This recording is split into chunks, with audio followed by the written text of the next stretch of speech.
Today, in Bethlehem, amid the deep shadows covering the land, an undying flame has been lighted.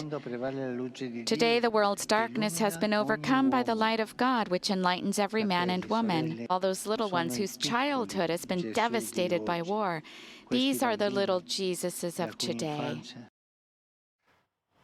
That was moments ago in Vatican City. Pope Francis giving the traditional Christmas blessing from the Vatican, making peace a central theme as millions celebrate under the cloud of war and tragedy. Joining us now with the message of hope and triumph, retired Navy SEAL and recon Marine veteran Mike Sarraille.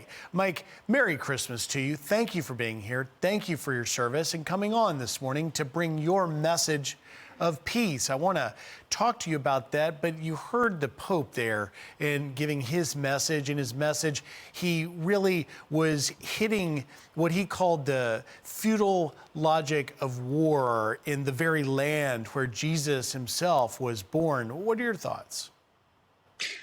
Well, first off, Merry Christmas, Griff. Peace on earth should be our primary pursuit, especially for those coming behind us.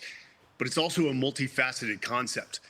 It requires a deep understanding of the harsh realities of the world where power struggles and conflict are just a part of human nature. But for those that have seen the worst of human conflict, we understand that peace on earth may not mean the absence of conflict in its entirety.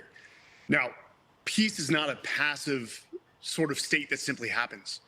It happens by us making it so, by actively pursuing it and sacrificing for it, especially when it's uncomfortable or it's unpopular.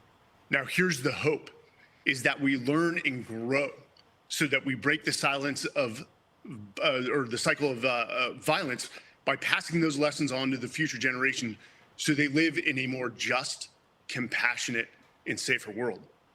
That's such a powerful message, Mike, and nobody knows the true significance of hope like warfighters like yourself. The old saying is, there are no atheists in a foxhole. You've been in a lot of foxholes. Expand a little bit on what that means for those like yourself who have served and made sacrifices for our nation. And now, at this time of Christmas, reflecting on, the sacrifices you've made for that promise of hope. Well, Griff, what a lot of people don't understand is that the military is in the profession of peace, trained in the art of war.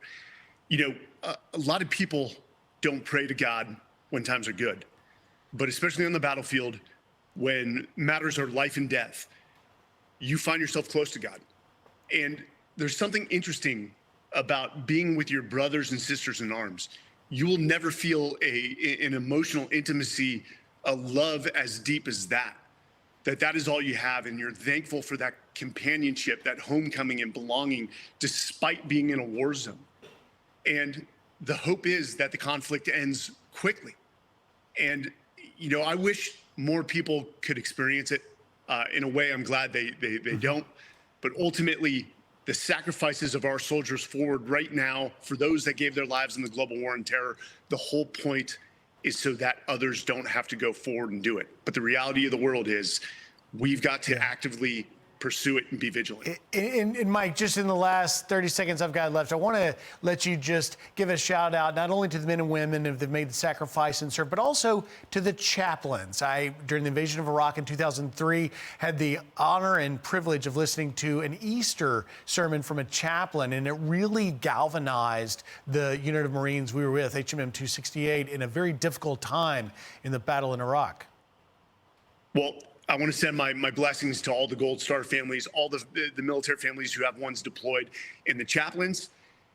All I can say is they were our spiritual and emotional rock, and watching them do some of the things they did on the battlefield was inspiring, and it gave us hope. Mike Sarraille, thank you for your service, and Merry Christmas to you, your family, and loved ones. Thanks for being here. Likewise. Hey, Sean Hannity here. Hey, click here to subscribe to Fox News YouTube page and catch our hottest interviews and most compelling analysis. You will not get it anywhere else.